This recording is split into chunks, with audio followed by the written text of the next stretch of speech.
जय श्रीराम. तर सध्या नाशिकमध्ये ट्रेंड चालू आहे बिबट्याचा. तो बिबट्यावरती कॉमेडी व्हिडिओ बनवतोय, रील बनवतोय. पण तो नाशिकमध्ये किंवा शहरी भागात येतोय आणि एवढा दिसायला लागला आहे. त्याच्या मागच्या कारणाबद्दल कधी विचार केला आहे का? नाही.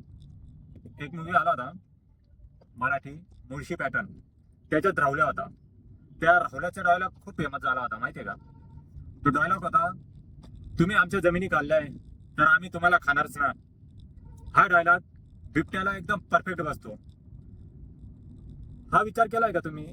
तुम्ही त्याचं घर तोडताय, त्याचं जंगल तोडायचं मागे जेवढे बी वृक्ष आहे, जेवढे झाडं वगैरे जेवढे काही आहे, तुम्ही हळूहळू तोडत चालले, त्यांच्या घरात घुसत चालले. मग त्यांना ना इलाजाने शेवटी तुमच्या घरात घुसायचंच आहे. त्यांना त्यांना ना तिथं खायला भेटत, ना काही वेळ, जे काही कारण असेल, तुम्ही जर त्याच्या घरात घुसताय तर तो तुमच्या घरात घुसणारच आहे. तोच काय हळूहळू प्रत्येक प्राणी आपल्या नगरात, आपल्या शहरात यायला लागलाय. मागच हायना होता, हायना पण दिसून आला. आता बिबट्या भरपूर जोडी जोडीने येतात. काही काही बिबट्यांचे पिल्लं पण सापडायला लागले आता.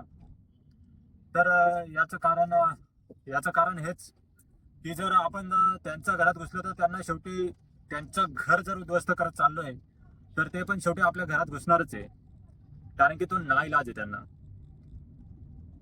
तर जेवढे पण म्हणता बिबट्यावर मजाक उडवायचा, मजाक करायचा, कॉमेडी रील बनवायचा, एकदा विचार करून घ्यायचा. त्यांच्या त्यांच्या जागेवर स्वतःला ठेवून विचार करा. जर तुमचं घर तुटत असेल, तुमच्या घरात जर दुसरे घुसत असतील तर तुम्ही शेवटी काय कराल आणि कुठं जाल? हा पण एक मोठा विषय आहे. कारण की अजून हळूहळू खूप काही बदल होत आहे आपल्या प्रकृतीमध्ये, आपल्या पृथ्वीवरती. कधी उन्हाळ्यामध्ये भर उन्हाळ्यात पावसाळा बघितला नाही होता, तो पण बघून बघून बसलोय आपण. हळूहळू पुढे एवढं काही चेंजेस होणार आहे ना, विचार नाही करू शकत. आणि याचं कारण आपणच आहोत शेवटी. तर जंगल पण वाचवा, सर्वच वाचवा, आणि एकदा विचार नक्की करा.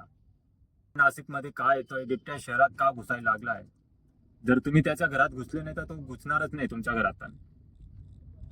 तर हा कॉमेडी वगैरे व्हिडिओ बनवण्यापेक्षा ना, त्यांच्याबद्दल काहीतरी चांगल्या गोष्टी बनवा. त्यांच्या संरक्षणासाठी व्हिडिओ बनवा, त्यांचं घर वाचवण्यासाठी व्हिडिओ बनवा. जय श्रीराम.